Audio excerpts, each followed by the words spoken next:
Welcome to this episode of Blended, Blessed, and Always a Mess. I'm Aric. And I'm Angie. We are married with a ton of kids. We have 6 kids total. He has 3 and I have 3. My name's Hallie and I love riding horses. I'm Lexi and I love agriculture. My name's Carter and I love eating. My name's Chase and I love lifting weights. My name's Summer and I love spending my parents' money. I'm Dane and I love baseball. Our show is about our blended, blessed, and always a mess life. And our hope is if you find yourself in the same situation we are in, that by sharing our story, all the fun and all the mess, the challenges we are experiencing, it will give you some inspirations, laughs, and community, knowing you are not alone in this mess. We appreciate you spending time with us. Let's dive in.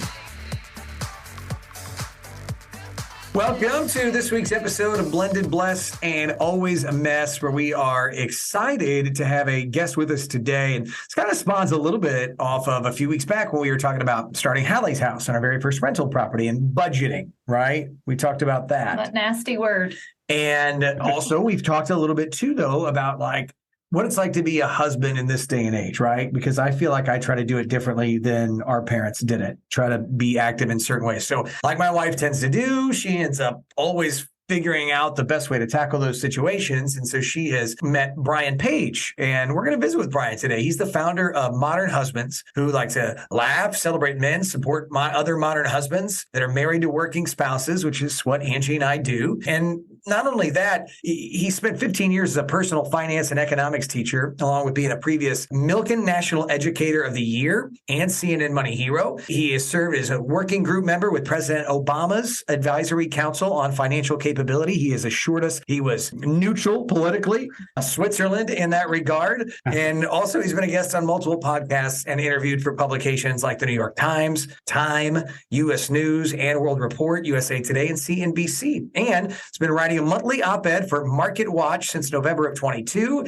and an op-ed for the Washington Post. So quite the introduction for Mr. Brian Page. Brian, thank you for joining us today. We appreciate it. Hey, thanks for having me. I'm excited for the conversation. Brian, can you tell Aric has a radio voice? Aric has a great radio voice, and I have a great face for radio, too. Yeah, you do, yeah. I appreciate that. I have a great face for radio. I started working on radio. I was 15. So I've got like 20 Really? years. Yeah, long time. Wow. Done a lot of different voice gigs across the world and a lot of cool stuff like that. So yeah, it's been a fun journey and great to interview folks like yourself and learn more about how to help us budget. But then also for people that are listening, trying to figure out how to balance everyday life issues with your spouse. I think this is going to be really, really good. So let me start just by asking this question. And it works for all married folks, but especially for us in a blended family. Why do you think talking about money is so difficult in marriages?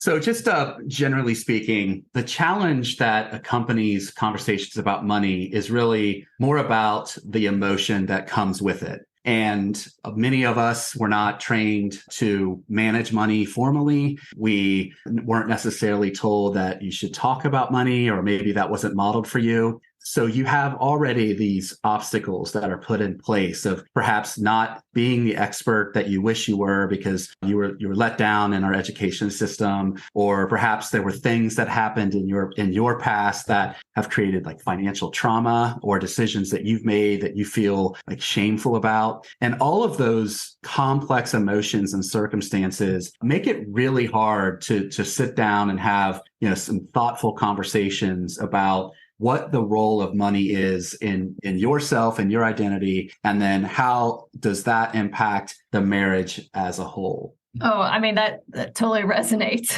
And especially people do tie money to their identity in a lot of aspects. Yeah. And I think even when you try to blend families and you think about money completely differently and have different experiences later in life, trying to then combine that could be good, it could be bad. That's right. We shared a story in the last few months. We were talking about budgeting about when we first got married, and I once questioned a Botox expense that my wife had. Nope. And it was like I was questioning her identity, and that didn't go well for me, Brian. It didn't go well.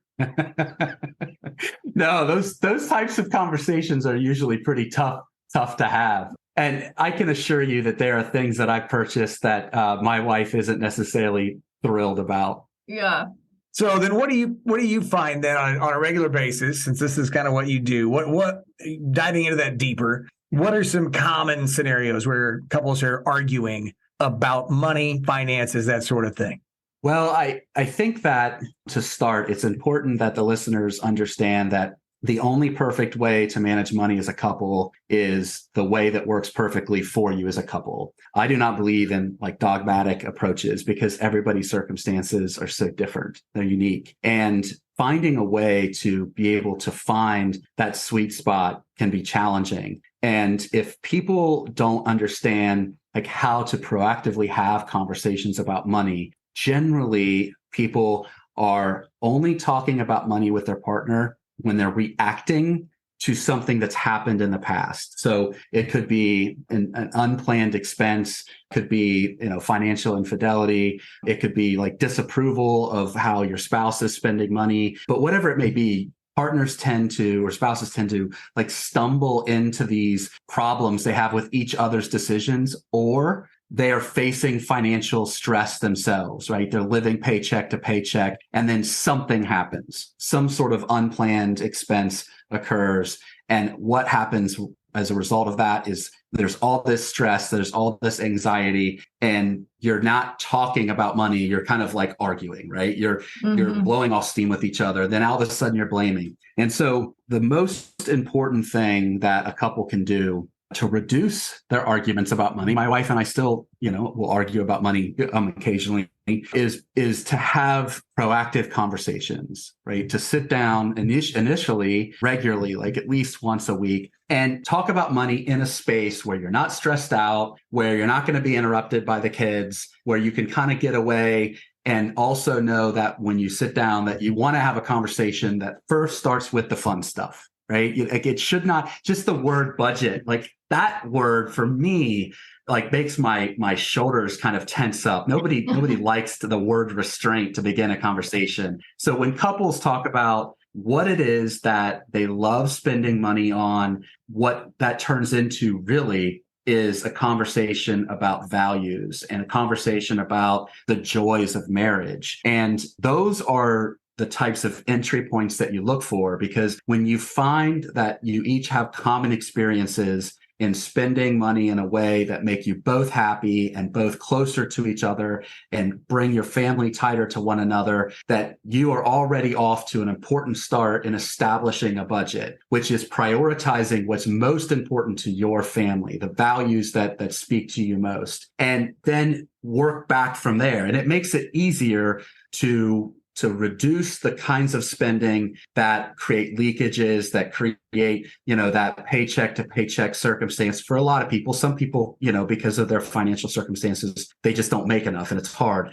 But for everyday people, you can plug those holes because you've already addressed and given the green light to one another to spend on the things that most matter to you. So then fast forward 6 months after you've had these regular conversations, which obviously they unfold into, kind of the laborious tasks, like actually setting budgets and looking at your financial plan or meeting with a financial planner. After 6 months, you know exactly where each of you are. You know what direction you're headed. And so when something happens, you're tackling that task as a couple and as teammates. You're not tackling each other. I know you said you don't really take a dogmatic approach to it, but do you recommend that couples combine, like they do joint checking accounts?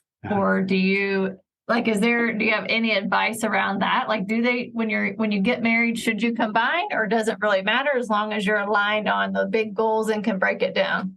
I'm just going to jump right into the challenging. Yeah, that's the tough question. I'm going to answer it with just the data points and what research says, and then the advantages and disadvantages of each. So let me start with a blended perspective, a blended family perspective of the devil's advocate to that. So I have a friend who is in a blended family, and he does not have a child that he brought into that blended family. His partner does. And they decided, for simplicity's sake, that they keep all of their money separate, and then they have shared expenses, mortgage, food, whatever. And she is in the finance industry and she enjoys tracking every penny. And so she just simply tells them what he owes every month to her. It works well for them because of their professions and their blended circumstances are really complex and messy, and they need some sort of simplicity that they can count on just to kind of keep things churning. Now that works for them.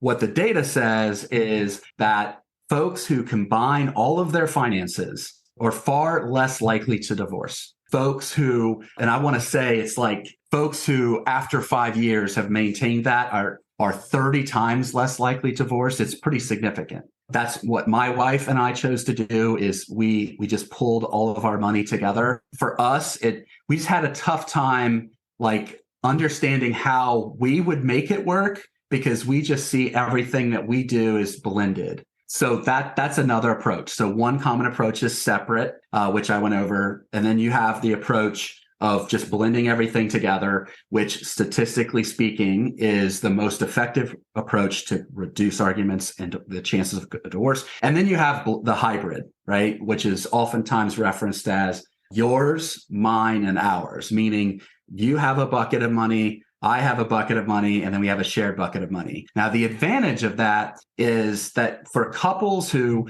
perhaps have spending choices that they each make that drive each other bananas, that can now go into their own spending buckets, and they don't have to have that conversation anymore. And so kind of like a common way to manage that would be you might only have $300 or $400 each that you spend independently each month where you don't have to talk about it. There's no financial infidelity. That sounds familiar. That can sometimes weather the storm. And it also makes it easier for gifts, right? So if you want to buy your spouse a gift, they don't see the transaction if you have a different account.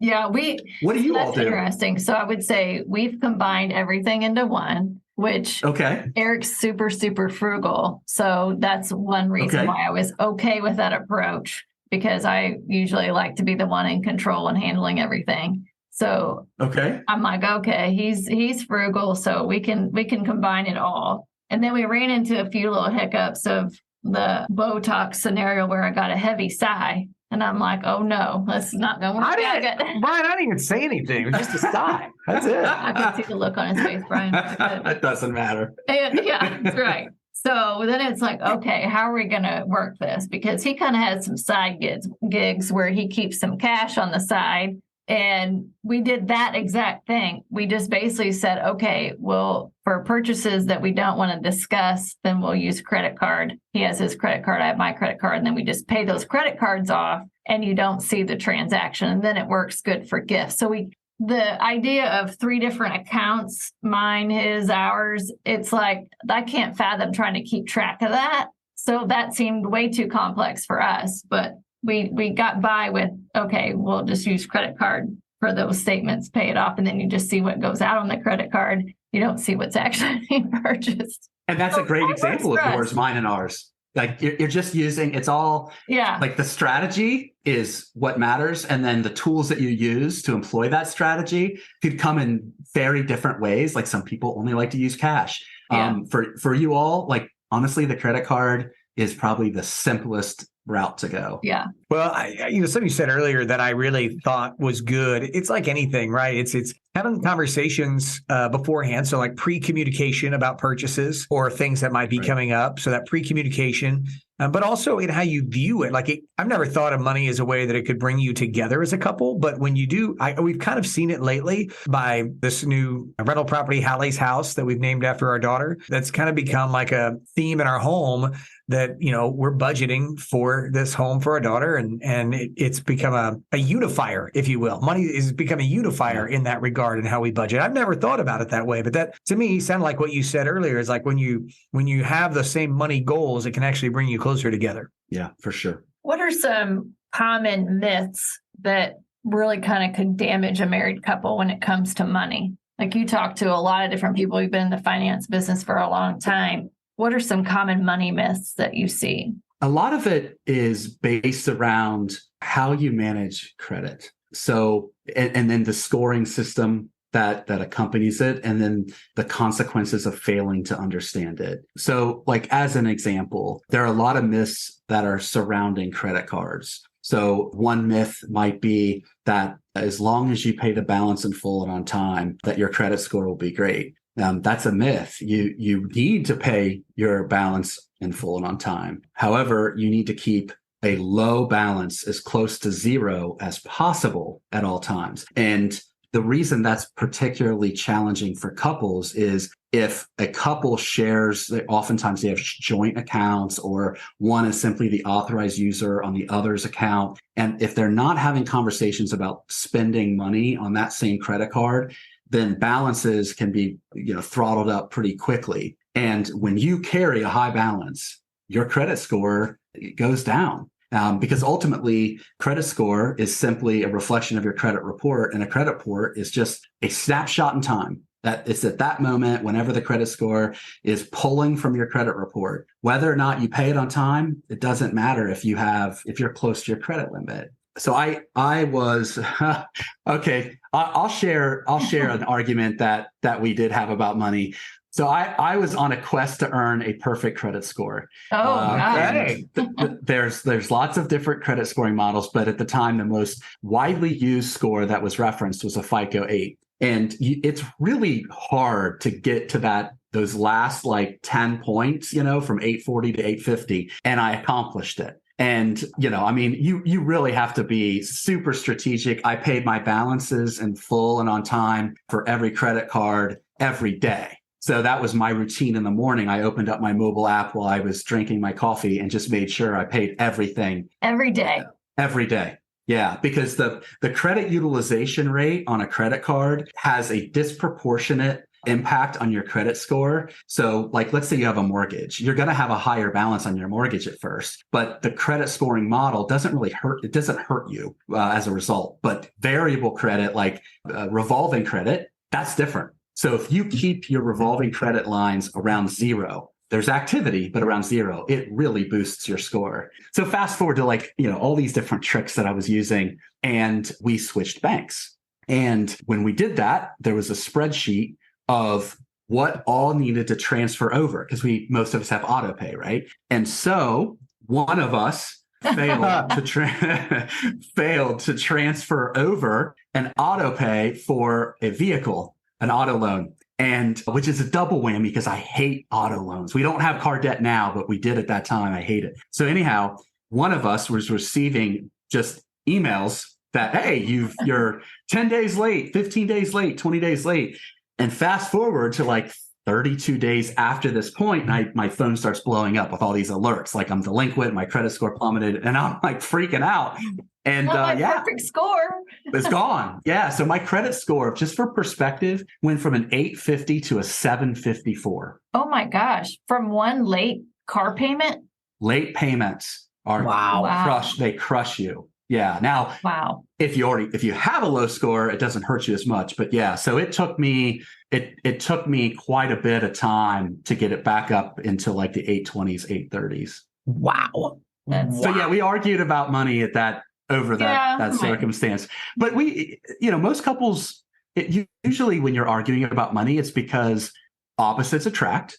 And oftentimes there's a frugal person in the relationship, and then there's a spender in the relationship. And when couples are courting one another, typically you appreciate that counterbalance. You appreciate the fact that this person lives more freely and I can't. Right? So like I do have money issues in the sense that if I walk into a shopping mall, I have physical responses. I get a headache. I just do not like shopping malls. If there's a bill at the end of whenever we go out to eat, my wife does the bill. I can't see it because it'll sour my entire evening. But with that, so you two are the opposites, right? So you're Angie, I'm assuming you're the more free spender, and Aric, you're more frugal. And that's probably one of your attractions to one another. But you also have to make sure that you're constantly communicating and compromising as well. And a lot of that has to do with, kind of our upbringing too. And the kind of the socioeconomic class that we come from, that typically has a pretty big impact on our money personalities and how we like to see money, how we manage money, our relationship with money. Yeah, I totally agree. How you're brought up. And we both were brought up, raised where we didn't have a lot of money. So he stayed frugal. I'm like, whoa, work hard. I'm going to make sure we have things because I didn't have things. So like you could go two different ways with it too. I would dive on that, or I would add to that. While we didn't have any, the reason that I'm this way is because one of my parents overspent when we didn't have the money. Mm. And so I saw what that could do from a negative standpoint, right? Mm-hmm. And so I didn't want to be back in that scenario as an adult where I spent money I didn't have. I wanted to be able to provide a much better life for a spouse and children and things like that. Hence the reason that I became so frugal, even though I ended up doing a lot better than my parents. I didn't ever want to be an overspender in that regard. So that's kind of what happened. Well, and that story is a great example because that is a form of financial trauma and that stuck with you. And spouses in their own way instinctually want to protect each other, create security with each other. And what you're doing is, and it's the same thing that I do, is instinctive as a result of that. And it's important to you that when you see money, I'm assuming you see it as more of a security blanket, like keeping my family safe, making sure they have what they need. Whereas typically when somebody grows up in an environment where they had very little, they seem to be more free spenders because they don't like to talk about money. They are accustomed to see money come and go. And they know that what I have now might not be there tomorrow. And so they're more likely to spend more freely. And so Angie, that sounds like that's you. And that's in a relationship, that's not bad if you balance each other out. Right. And I think we do a good job of balancing each other out. I mean, I think for me, I've worked really hard to get to a place where I'm at. And with being single for 5 years and had financial stability, that I could, I bought great gifts for him when we started dating. Yeah, that's true. It's fair. But, it's like, what was your favorite? Why did she stop? Oh, wait. Yeah. No, we're on a budget now. That's why I stopped. Honestly, my favorite thing, and I'm kind of worried about it because one of the pieces of it's kind of trying to break. It was the very first gift she got me was a watch. Okay. And it had a black face. The Movement brand. Yeah. Brown band. And one of the little pieces on the band's trying to break on me. And I love that watch. But she left a little note. It was like, I've enjoyed spending time with you. I can't wait to spend a lot more of it. I mean, how sweet was that? Pretty sweet. Now, I want to ask a follow-up question. What was the occasion for that? There was no occasion. It was like we had started dating for a few weeks and I got that gift. Yeah. So I wrote about this on our website. What you just experienced is based on research, the kind of gift that makes people one of the kinds of gifts that makes people the absolute happiest. And the criteria is it's unexpected. Right? It's not like Christmas where you're expecting something and there might be a letdown. It's just out of the blue. 2, isn't necessarily the watch. The watch is more of a symbol. It's the note that came with it. And that expression of how she felt about you then tied into the watch itself. And that's why it's so meaningful. I'm laughing right now because that's so true. She's given me several gifts over the years since then, but it's just like, oh, here, I got this for you. Right. And then I'm like, okay, well, thanks. It's fine. The gift is nice, but it's never had as much meaning, I guess, because the note was really the gift. You're right. Yeah, Lee. All right. I'll start putting notes with the new clothes that I buy. Otherwise, I'm like, okay, I got a shirt, whatever. Something else you said before we hopped on today that I found incredibly interesting, and I assume that it is a big change in how people do their money. When we were growing up, a lot of the households, I would have to guess predominantly, it was one parent worked, the other person stayed home with kids. But now it's so balanced. Can you talk more about that and then how that influences the way people spend money? Because now both people are making their own money. It's not so one-sided as it was before. So yeah, just dive into that a little bit. Sure. So when I formed Modern Husbands, as I was telling you before, I went from being, the spouse who worked 80 hours a week. I was clearly the breadwinner to now not being the breadwinner by, and staying that way. And we're going to continue to do that until our kids are out of the house. And that whole transformation was tough. So the first thing I did was like Google how to be a better husband. And as I was telling you, like a bunch of stuff came up on like how to cheat on your wife and get away with it. And I was like beside myself. I just wanted kind of a community of like-minded men who just understood that things are different now. Like, what are the little things that we can do to be better? I'm far from a perfect husband. And the challenges that we face are oftentimes a result of the societal norms that are baked into our behaviors. So like, as an example, I felt like a sense of pride by, bringing home the bacon. And I felt like that was my role. And, that makes a tremendous amount of sense if it's like you have a relationship where one partner stays home, or it looks more like the 50s, 60s, and 70s, where by design, oftentimes she stayed home and managed the home and he went to work. Now, the advantage of that is there's clarity in the roles, right? The home is hers, work is his, and there's simplicity. But what we still see is a 20th century home management style in a 21st century work world.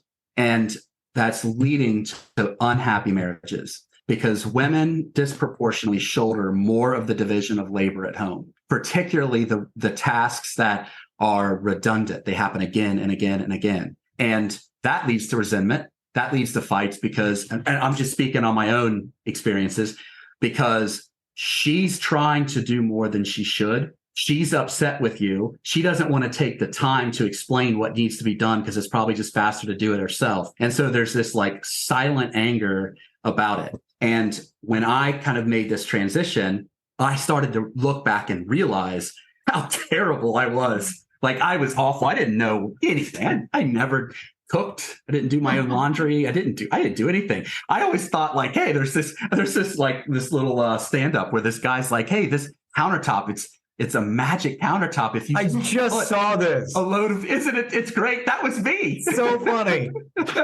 and I'm looking back and feeling really shameful. So I'm working hard to figure out like, how can I take everything off of her plate and prioritize, the unique needs that our children have. And I am A, recognizing I wasn't doing a good enough job. B, I'm feeling a little bit like bad about myself because so much about masculinity is tied to money in America. And that made a lot of sense before. And there's something to be said with having the ability to financially provide for your family. That's important.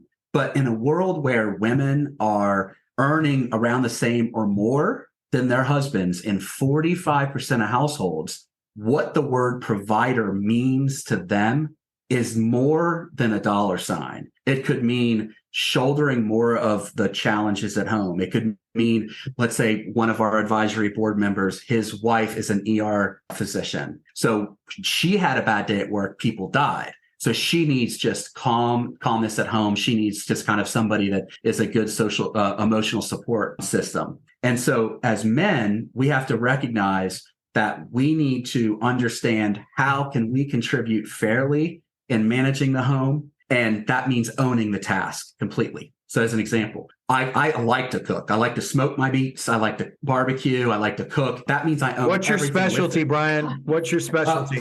I would say my smoked pork is probably the best. The secret there is that I let it smoke for about 27 hours. Oh, wow. So really low and slow. You got it. Yeah. And then you crank it up at the very end.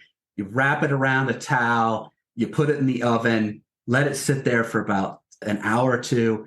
Then you dump it real quickly with the towel in an ice chest. Voila. It just comes right off the bone. So anyway, I own everything revolving around cooking. The grocery. When we go to the grocery, I have the list because I know what needs to be made. And it's so much easier because it's just me doing it. I don't have to try to work things out with my wife, which just creates unnecessary communication. I'd rather talk to my wife about fun stuff than who's buying the baked beans. And I manage everything after dinner's done. And part of that could be making sure the kids do their chores. She does the laundry. It's just something she's always liked to do. Now, what has come of that is a happier marriage. I'm happier. I feel better about myself because my contributions inside the home are more clear. And what I've experienced is not uncommon. The biggest bump of happiness when men are able to manage the home, spending a fair amount of time as their partner, actually comes from husbands. Husbands are happier. Women get happier, but the larger bump is from husbands. What do you think we do in our house? We're learning. We've come a long way, but I mean, I agree with everything that you're saying around figuring out your roles and where you fit and where you feel valued. Aric does all the laundry in our house. I'm more into groceries, but he's very OCD about the laundry and likes it to be done a certain way. So I got fired, unfortunately. So you don't have to do any laundry. I don't hate it. Most of the time she cooks and I do dishes typically. Yeah. Like it's kind of we do try to balance it because we both work. And so, yeah, I do think there's a lot of balancing. You know what I learned last week, Brian? Tell you something I learned last week I don't want as a responsibility. I take care of all the things outside, mowing the yard with the boys, trimming all that stuff. You know what I don't want to do? I don't want to water plants in the house. That is not something I'm good at. Last week she was gone and asked me to water the plants. I didn't do it right or well. We've been married it was 2 years in April. So we're kind of newlyweds, right? So we've never talked about who waters the plants. I have a lot of plants in the house. I love it. And I thought it was magic. They got watered by the magic thing like you're talking about, like the magic put on the coffee table and magically get watered. So I have been the last couple of weeks traveling a ton for work. And so I've been gone. And so one day I said, hey, would you mind watering the plants? He's like, sure, no problem. And then it was the funniest thing because he messaged me later and goes, I think I've pretty much flooded our house because every pot is leaking. And I'm like, how much water did you give them? He's like, well, I mean, I dumped a bunch in there. I'm like, oh my gosh. I had towels spread out all across the floor, like drying stuff up. It took me 30 minutes to water plants. I was like, what a waste of my time. But it is communication because I just said water the plants versus like, assuming that he read my mind and knew maybe you do a cup each, not like gallons. They had a lot. They had a lot to drink. Okay. Trying to make sure it was covered. But I do like what you mentioned earlier too on just, I think you mentioned the ER nurse on being able to recharge and figuring out your roles because Aric and I are opposites in that way of how we recharge. I'm a more introvert type of person. And so that's something else that we've had to learn is how do you allow the other person to recharge? And for me, it's the quiet time. And he's more of an extrovert and it's more of the social thing. So that's an area we're still, because to me, it's all connected. The happy marriage, whether it's money or you know how to recharge or who's doing chores. Like if you're one aspect of that's not balanced, it's going to affect another aspect of it, right? Yeah, that's exactly right. And when you start to think through like how it is that you're going to tackle all of these things to make sure that when you are spending time together, it's quality time. And you can focus on, what really matters, like in your downtime as an example. How can you make sure you're each getting the downtime that you need to recharge? Because ultimately that's essential. But you can't get to that unless everything else is managed. But what the research says is that whatever patterns and routines are established in the first 6 months of marriage are really hard to break. So interesting. Yeah. Yeah. So if you're a newlywed, then, really be thoughtful of what you are doing. And I also had a podcast guest of my own tell me this, and I just blew me away of the simplicity of this when I asked this person, Dr. Mangino, what is one thing that you suggest that spouses do to be happier in their marriage? And she said, just sit down and ask the other person, can you explain to me what you think a great husband looks like? And then vice versa. Can you tell me what a great wife looks like? I never thought to ask my wife that. I never thought to say, hey, Hope, what does a great husband look like to you? Because ultimately, I know what our conversations look like this weekend. We don't have kids this weekend. We're about to dive in. It gives you a vision. It gives you like some understanding instead of just the guessing game, which is all I've done. And I can assure you I've guessed incorrectly many times. But at least by having that conversation, you have like an expectation of what your spouse wants and how can you deliver for your spouse. How to build the perfect spouse. And here we go. All right, we are just about out of time for today. A couple of questions before we leave. Brian, can you tell people how they can find you through your podcast or socials? Sure thing. So modernhusbands.com is, our home base, and we send out a newsletter just every couple of weeks. And you can subscribe there for like updates and all kinds of new opportunities. And then you can also at modernhusbands.com find our podcast, which is the Modern Husbands podcast. And we just started going weekly. And the podcast is about a half an hour long. And we have various experts on to talk about ideas to ways to share tackling household chores and managing money as a team. And also we talk about some mental health issues for men, like how can we live in a way where we're happier.